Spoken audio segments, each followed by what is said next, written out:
Okay, so maybe you have understood about the सागरीय खाइयाँ एवं सागरीय गर्ते और we can say marine trips और मरीन ट्रेंचेस। तो ये पार्ट बहुत ज़्यादा इम्पॉर्टेंट है क्योंकि मरीन ट्रेंचेस से ही वोल्केनिक इरप्शंस हो सकते हैं, फिर अर्थक्वेक हो सकता है हमारे महासागर या फिर सागर के नीचे, और तब जाके वहाँ पे क्या आता है, सुनामीज आते हैं। Now the next part is the marine deposition, that means सागरीय निक्षेपण यानी क्या होता है। डिपोजिशन मीन्स डिपॉजिट होना। The marine beds are the deep parts of the world in respective regions. Hence, various deposits are found in these parts. The deposits are as follows.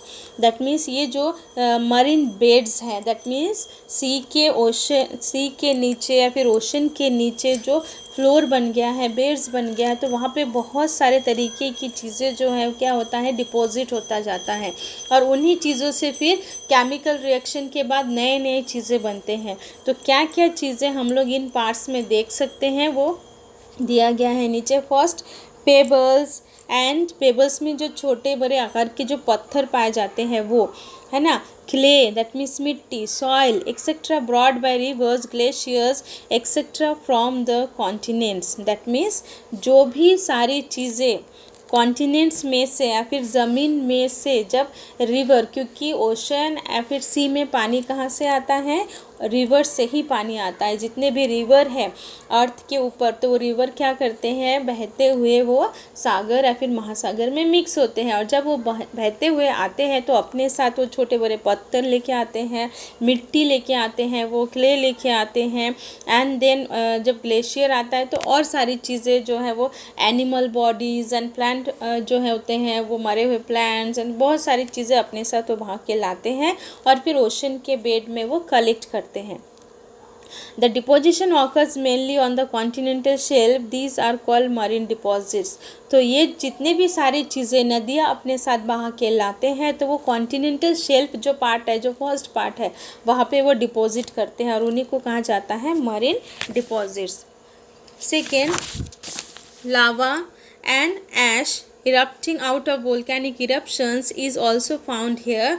Fine soil particles are deposited on a large scale as well as नदियाँ अपने साथ तो बहुत सारी चीज़ें लाते ही हैं, साथ ही साथ जो लावा है, मीन्स अगर सागर के नीचे या फिर महासागर के नीचे, जैसा अभी हमने देखा था कि ट्रेंचेस में से ये सारी चीज़ें हो सकते हैं, अर्थक्वेक हो सकता है, वोल्केनिक इरप्शन होता है। तो जब ये होता है तो मैग्मा जब बाहर आता है तो मैग्मा क्या होता है, फिर वो ओशन बेड में वो कलेक्ट हो जाता है, और उसके साथ बहुत सारे तरीके के केमिकल्स एंड फाइन पार्टिकल्स जो है वो कलेक्ट हो जाते हैं। Remains of marine plants and animals are mixed in this deposits. The mixture is made up of the fine particles and lies in the form of fine clay। और as well as जो marine animals and plants होते हैं, that means ocean या फिर सी में पाए जाने वाले डिफरेंट तरीके के एनिमल्स एंड डिफरेंट तरीके के प्लांट्स जब मर जाते हैं तो उनकी बॉडी भी जाके नीचे बेड में स्टोर हो जाती है, और पहले से नदियों से लाया हुआ सारे डिपॉजिट और ये जो बॉडी है एनिमल्स के मरे हुए बॉडीज़, प्लांट्स के मरे हुए bodies, and as well as जो अगर मैग्मा बाहर निकलता है तो उसकी सारी चीज़ें, ये सारी चीज़ें एक साथ जो है वो मिक्स हो जाते हैं। And this is around 30, the mixture is made up of fine particles. और इसमें कन्वर्ट क्या हो जाता है, किस में कन्वर्ट हो जाता है, वो पार्टिकल्स में, फाइन पार्टिकल्स में, एज वेल एज उसमें क्ले भी मिक्स हो जाता है। This is around 30% of the deposit. और ये सारी चीज़ें जो हैं वो 30%, दैट मीन्स ओशन एंड सी के नीचे जो भी सारी चीज़ें जमा होती हैं तो वो 30% होता है। These are called marine oozes. That means इनको क्या कहा जाता है, मरीन ओजूज, दैट मीन्स सागरीय पंख कहा जाता है। To understand the form of the marine life in the ocean and the availability of minerals on the ocean bed, these deposits are very important. Sedimentary rocks are form due to the depositing of layers over layers of the sediments and the pressure of sea water। That means जब ये सारी चीज़ें एक साथ जमा हो जाते हैं सागर के नीचे, सागर के बेड में, फिर उनसे क्या होता है, धीरे धीरे करके उनके ऊपर केमिकल रिएक्शंस होते हैं, फिर वो कलेक्ट होते होते होते वो हार्ड बन जाते हैं, और फिर उनसे क्या बनता है, सेडिमेंट्री रॉक बनता है ना। और ये सेडिमेंट्री रॉक्स के थ्रू, या फिर जब हमको किसी ओशन या फिर सी को थॉरोली स्टडी करना रहता है कि उसके क्या कैरेक्टरिस्टिक्स है ना, तो उसके लिए हमको ये डिपोजिशन साइंटिस्ट लेते हैं और उनको फिर स्टडी करते हैं, और सेडिमेंट्री रॉक्स को भी लेके वो स्टडी करते हैं। Third part is there, besides some human induced material is also found here. The includes sewage, solid waste, radioactive material, waste chemicals, plastics etc. That means हम भी सारे लोग क्या करते हैं, जितना भी हमारे घर का कचरा है हम ड्रेन में डालते हैं।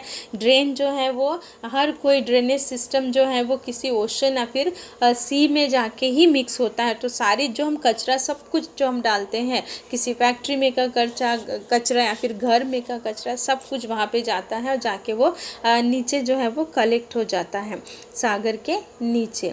These waste proves hazardous to the hydrosphere. These materials are extremely harmful to the marine life and its environment. Though the polluting components are less, their nuisance value is more. That means जो हम ऐसी चीज़ें भी हम डालते हैं जो कि एक तरीके से डिग्रेडेबल नहीं होता, दैट मीन्स वो नष्ट नहीं होता। जैसे प्लास्टिक हम डाल देते हैं, लेकिन प्लास्टिक कभी भी वो मिक्स नहीं होता है या फिर डिकम्पोज नहीं होता है, जिसका रिज़ल्ट ये होता है कि वो सारी चीज़ें अगर कि मरीन एनिमल खा लेते हैं तो उनके लाइफ को वो डेंजर हो जाता है ना। तो ये बहुत सारी चीज़ें ऐसे हम लोग डाल रहे हैं जिससे मरीन लाइफ को जो है वो हम लोग डेंजर में डाल रहे हैं, जिसके कारण बहुत सारे मरीन लाइफ जो है एक्सटिंक्ट होने लगे हैं, ख़त्म होने लगे हैं। Okay, now some pictures are given there. तो आपको देख पा रहे हो कि मरीन डिपॉजिट आपको बताया गया है कि ये जो पार्ट है उसमें मरीन डिपॉजिट मीन्स नदियों ने अपने साथ बहा के लाए, और इस वाले पार्ट में जो है वो उन्होंने कलेक्ट किया है इस वाले पार्ट में। ओके, और इससे क्या होता है, फिर यहाँ पर डिफरेंट सारी चीज़ें डिपॉजिट हो जाता है।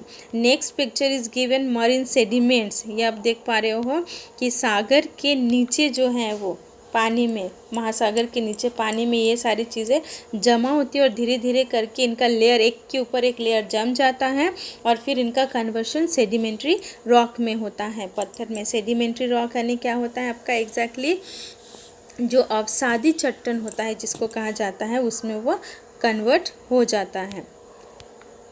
नेक्स्ट पिक्चर इज़ देयर, आप देख पा रहे हो एंथ्रोपोजेनिक डिपॉजिट। ऐसे कचरा जो कि डिकम्पोज नहीं होता है, और इस तरीके से महासागर के या फिर ओशन के साइड में, सी के साइड में, बीचेस में हम देख सकते हैं, जिससे जो है वो पॉल्यूशन क्रिएट होता है। Okay, so we have done the part. Now always remember part is there, and mean sea level जो है वो दिया गया, उसका मीनिंग क्या होता है वो आपका दिया गया है। ऑलवेज रिमेंबर पार्ट भी दिया है। Now that we will discuss in our next class, and also I will give you the question answers. Okay, so we have done for today, and now I am giving you one paragraph for writing. मैं आपको लिखने के लिए एक paragraph दे रही हूँ, जो paragraph मैंने एक्सप्लेन किया है। So what you have to write, you have to write the paragraph of marine deeps and marine trenches. Okay, आपको क्या करना है, मरीन ड्रीप्स दैट मीन्स सागरीय खाइयाँ और सागरीय गर्तें जो पैराग्राफ है वो आपको अपनी राइटिंग कॉपी में लिखना है।